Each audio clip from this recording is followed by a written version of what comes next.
Nuevamente es un gusto saludarlos, estamos nuevamente aquí compartiendo un videito más en este caso estaremos hablando nuevamente de la nomenclatura química y específicamente de los peróxidos. Los peróxidos son la combinación del ion peróxido, que es el que tenemos aquí, que es un enlace, en este caso covalente, que un enlace covalente que se une con diferentes elementos. En este caso vamos a verlos con la columna 1A y la 2A, es decir, con los alcalinos o los alcalinotérreos. Bueno, por lo general el peróxido de potasio nosotros lo veríamos así, ¿verdad? Estaría combinándose únicamente con las primeras dos columnas, el peróxido de potasio, por ejemplo, ¿sí? Si lo queremos ver, vemos con qué número de oxidación trabaja, pero tienen un caso muy curioso los peróxidos, y esto es importante que lo veamos. El potasio trabajará con un número de oxidación de 1 y el ion peróxido es O2 menos 2. Hacemos lo que siempre pasa, ¿verdad? Pasarán a el número de oxidación del peróxido pasará con el potasio, el de potasio con el ion del peróxido, y nos quedará de esta manera. Pero estas moléculas no se simplificarán, y esta es una de las características que nosotros vamos a ver. No las vamos a transformar nunca en fórmulas empíricas, quedarán como fórmulas moleculares. Entonces, una de las características sencillas para identificarlos, ¿verdad? Por ejemplo, un peróxido de hidrógeno, vamos a buscar el hidrógeno, viene el hidrógeno, la misma historia, viene acá y viene acá. En este caso es bien fácil porque está trabajando con la columna 1A, y toda la columna 1A tiene un número de oxidación de 1, entonces todos estos quedarán de esta manera. El 2 se copia aquí, podríamos decir que 1 por 2 me da 2 y me queda aquí.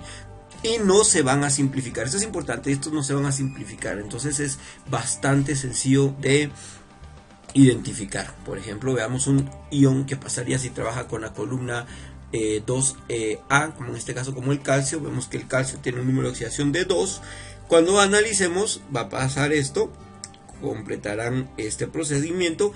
Acá, si nosotros nos damos cuenta, vamos a tener 2 por 2, 4, o sea que va a ser un Ca2 o 4, pero acá sí lo vamos a, bueno, un calcio, ¿verdad? No sé, pero sí va a ser 2 y 4, los vamos a simplificar y pasarán de ser de fórmula molecular a fórmula empírica. Pero ¿cuál es la situación acá?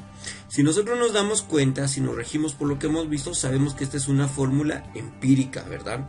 ¿Por qué? Porque no aparece el 2 del oxígeno aquí en medio. Entonces decimos, muy bien, esta es una fórmula empírica, yo lo voy a multiplicar por 2, ¿verdad? Lo voy a multiplicar por 2, y al multiplicarlo por 2 me doy cuenta que el calcio estaría trabajando con 4, pero yo veo que el calcio no puede trabajar con 4, sino que el calcio trabaja con 2 en la tabla periódica. Ese es un indicador de que entonces no tengo un óxido normal, sino que tengo un peróxido. Esta es una de las características que suceden con él. Lo mismo sucederá con otro, por ejemplo con el bario, que lo tenemos aquí. Con el bario pasará esta situación, la misma situación, ¿sí? El bario tendrá 2, nuevamente 2, se simplificará de esta manera, se cruzan y quedará de esta manera, ¿verdad? Y así es como nosotros podríamos ver a los peróxidos. Nuevamente vemos que esta es una fórmula empírica porque no aparece el 2 del oxígeno aquí en medio. Multiplico todo por 2, me quedaría 4, entonces quiere decir que el índice de 4 sería el número de oxidación del bario, pero cuando lo veo en la tabla periódica, que es la columna 2, me doy cuenta que es 2, entonces con esto me doy cuenta que no corresponde, y al no corresponder, pues es un peróxido. Lo mismo pasa con el potasio. Yo vengo, ese 4 se debería al subíndice 2 que tiene el ion peróxido. Aquí lo mismo pasaría. Yo veo y digo, el potasio tiene 2, sube, pero no, el potasio tiene 1. Entonces me doy cuenta de que no se van a simplificar. Ese es un indicador para los de la columna 1A, que no se simplifican, que harán como fórmulas moleculares. Y en el caso de la columna 2A, pues da la impresión de que estarían trabajando con un número 4, por ser estas unas fórmulas empíricas, situación que no debe suceder. Entonces es un indicador de que es un peróxido.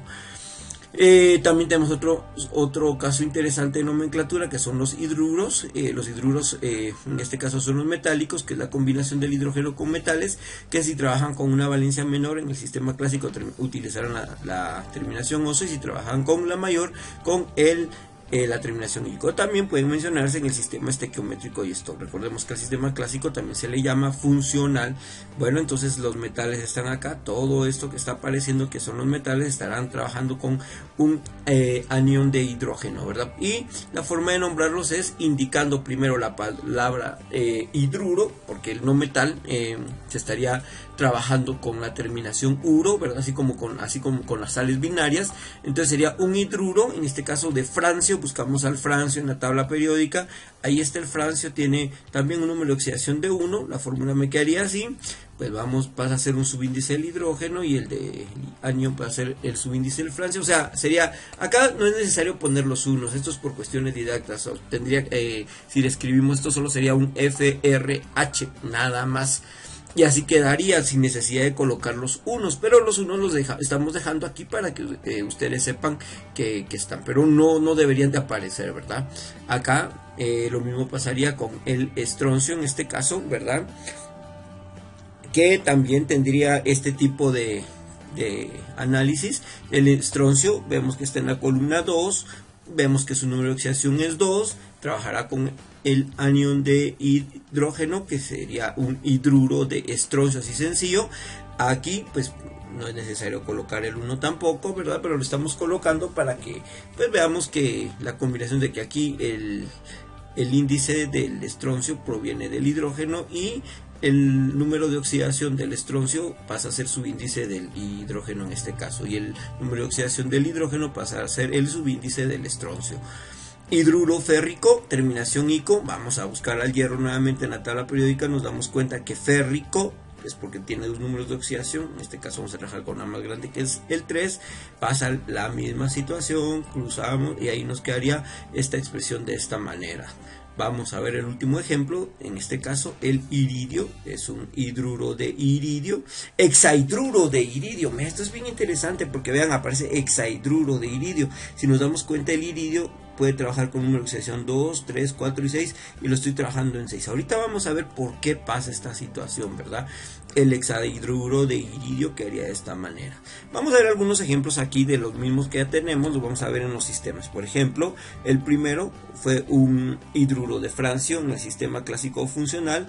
En el sistema estequiométrico podría ser monohidruro de francio, pero recordamos que el prefijo mono lo podemos omitir, entonces podría ser un hidruro de francio nada más. Y en el hidruro de francio y un 1 porque el francio está trabajando con un número de oxidación 1, ¿verdad? Tendríamos aquí un hidruro de estroncio, ¿sí? Un hidruro de estroncio en el sistema estequiométrico, como aquí vemos un subíndice 2 que es el del estroncio y está acompañando al átomo de hidrógeno, sería un dihidruro de estroncio, y aquí tendría un hidruro de estroncio y en números romanos 2.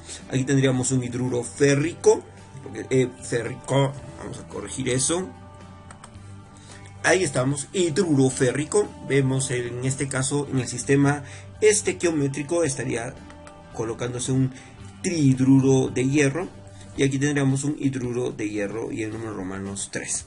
Y en el caso del iridio, que no aplicaría para el sistema clásico funcional. ¿Por qué? Porque recordemos que la terminación ico u oso solo la trabajará con los dos números de oxidación más pequeños que se tengan. En este caso solo podría ser un hidruro iridioso con número de oxidación 2 y un hidruro irídico con número de oxidación 3, pero como estábamos trabajando con el 6 no aplicará para el sistema funcional o clásico, y únicamente podríamos nombrarlo en el sistema estequiométrico y Stock, así como un hexahidruro de iridio, que es como el que apareció originalmente, o un hidruro de iridio y en números romanos 6. Muy bien. También los hidruros, pues en este caso estamos hablando de los hidruros metálicos, pero también hay hidruros con elementos, en este caso con la columna 3A, que es la que tenemos aquí, y pues se le agrega el sufijo ano al nombre del elemento, y los elementos utilizan únicamente el número de oxidación o valencia 3, ¿verdad? Por ejemplo, en el sistema clásico será todos estos que están aquí con un número de oxidación 3, se llamarán borano, alumano, galano, indigano y talano, en este caso en el sistema clásico. En el sistema estequiométrico tendría que ser un trihidruro de boro, En este caso sería un tridruro de aluminio, tridruro de galio, tridruro de indio y tridruro de talio en este caso. Y en el sistema stock sería un hidruro de boro 3, un hidruro de aluminio 3, hidruro de galio 3, un hidruro de indio 3 y un hidruro de talio 3, así de sencillo es esto. También podemos ver que puede trabajar con la columna 4A y la misma historia, estaríamos trabajando los sufijos ano. En este caso el carbono tiene un nombre especial que se llamará metano, de acuerdo. En el sistema clásico este será un germano, tendríamos un silano, un plumbano, un estañano. En el estequiométrico sería un tetrahidruro de carbono, un tetrahidruro de germanio, un tetrahidruro de silicio, un tetrahidruro de plomo, un tetrahidruro de estaño, y aquí pues sería un hidruro de carbono 4, hidruro de germanio 4, hidruro de silicio 4, hidruro de plomo 4 y un hidruro de estaño 4, ¿verdad? También podemos ver cómo se comporta en este caso con los elementos de la columna 6A, perdón. Dice que hay algunos trabajarán en este caso con el sufijo ina, pero hay un caso especial que sería el nitrógeno, que el nitrógeno puede trabajar con número de oxidación 3, 2, 4, de acuerdo, y el resto estarían trabajando con 3. Entonces aquí sería un amoníaco, que sería un tridruro de nitrógeno. Aquí sería un hidruro de nitrógeno 3, este se llamará amonio, son nombres propios, ¿de acuerdo?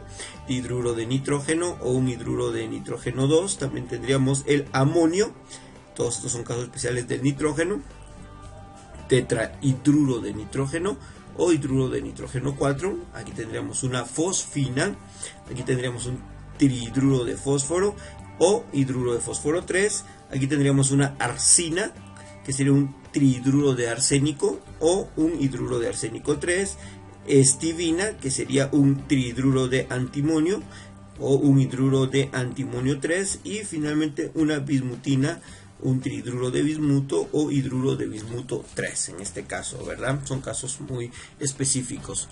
Bien, vamos a continuar con el siguiente. Finalmente estaríamos trabajando las últimas dos columnas, que sería la 6A y la 7A. En este caso es bastante interesante que nosotros podamos ver algo. Vamos, si se dan cuenta, estos son elementos que son, bueno, en este caso serían los no metales, ¿verdad? Los no metales de esta sección. Y estos no metales de esta sección pues tienden a ser más electronegativos que el hidrógeno. Entonces tomarán las propiedades que tenían las sales básicas. En este caso quiere decir que el no metal tendrá la terminación uro, o sea, un fluoruro, sulfuro, cloruro, yoduro, y el hidrógeno pues cambiará de H-1 a H+1. Eso es importante, o sea, este dejará de ser H-1 y ahora será positivo, será un H+1. Como podemos ver, ¿verdad? Vemos que ya ahora ya no es H-1, será un H+1. Entonces será, en este caso, sencillo, así como habíamos visto, sería un sulfuro de hidrógeno, ¿verdad? ¿Cuál es la regla también de los números de oxidación? Toda esta primera columna trabajará con -2 y toda esta con -1. Como aquella regla que me indica que será el número de columna -8, ¿verdad? Tomando en cuenta que con 8 se completa el octeto, entonces estos quedarán como iones negativos, todos los elementos de la columna 6A, los no metales de la columna 6A trabajarán con un número de oxidación -2 y todos los de la columna 7A con un número de oxidación de -1 al ser aniones. Entonces el azufre lo tenemos aquí, está en esta columna, trabajará con -2, entonces aquí vemos que este es el -2, será un sulfuro de hidrógeno, ¿sí? Sulfuro de hidrógeno, el sistema estequiométrico será sulfuro de dihidrógeno en este caso y sulfuro de hidrógeno 1. Aquí este sería un teluro de hidrógeno, aquí sería teluro de dihidrógeno y aquí será teluro, sería en este caso, vamos a arreglar eso, perdonen. Bien, ahí estamos, teluro de hidrógeno, ¿verdad?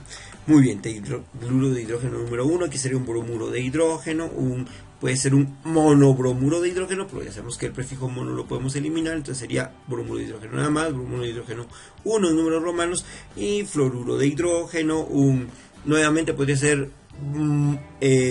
monofluoruro de hidrógeno o simplemente fluoruro de hidrógeno 1, cloruro de hidrógeno, que se quedarían de la misma manera, cloruro de hidrógeno y 1. ¿Por qué? Porque siempre vamos a colocar aquí el número de oxidación del hidrógeno, en este caso en el sistema Stock. Sí, bueno, creo que aquí tengo, bueno, vamos a ver entonces, y finalmente tendríamos aquí el último caso, que son los mismos hidruros, pero en este caso estarían trabajando con en el sistema en estado acuoso. ¿Qué pasa cuando están en estado? Muy bien, como habíamos mencionado, ¿verdad? En estado acuoso, ¿qué pasará? En estado acuoso siempre será +1, simplemente que ahora aparecerá entre paréntesis una AC, así como subíndice, y en este caso se escribirá el nombre del ácido, pero que me faltó una tildecita, el ácido, más el no metal, que sería la parte que nos interesa, y la terminación hídrico, ¿sí? Vamos a arreglar aquí esto. Aquí, ácido, el ácido, no pinto, bueno, digamos, ácido sulfídrico sería en este caso, ¿verdad? En el sistema clásico se llamará ácido sulfídrico, o sea, sería el prefijo ácido, la terminación hídrico, eso es lo que me dice, palabra ácido, el nombre, el no metal más la terminación hídrico, ¿sí? Entonces sería ácido sulfídrico. En el sistema estequiométrico sería siempre un sulfuro de dihidrógeno, la misma historia, y el stock no cambia. Mis disculpas, perdonen, no me di cuenta que me había comido la K en la parte anterior de este video. Stock lleva acá al final, solo hago la aclaración. Acá tendríamos sería un ácido telhídrico, o aquí tendríamos un sulfuro de telurio, en este caso, no sé qué pasó ahí, perdón, ahí estamos. Sería vamos a ver qué está pasando aquí, qué está pasando. Ahí estamos, sería un teluro de dihidrógeno en este caso, y un teluro de hidrógeno 1 aquí. Tendríamos en el siguiente ejemplo un ácido bromhídrico, o sería un hidruro de bromo, bromuro de hidrógeno y bromuro de hidrógeno 1, un ácido fluorhídrico para el siguiente caso, ¿verdad? En el sistema clásico, un ácido fluorhídrico. Tendríamos aquí también un fluoruro de hidrógeno y fluoruro de hidrógeno 1 y un ácido clorhídrico acá, y finalmente un cloruro de hidrógeno y un cloruro de hidrógeno 1. Espero que les sirva bastante este videito repaso. Me alegra mucho que puedan ver estos videos y que les pueda ayudar en algo. Saludos y éxitos en todas sus actividades.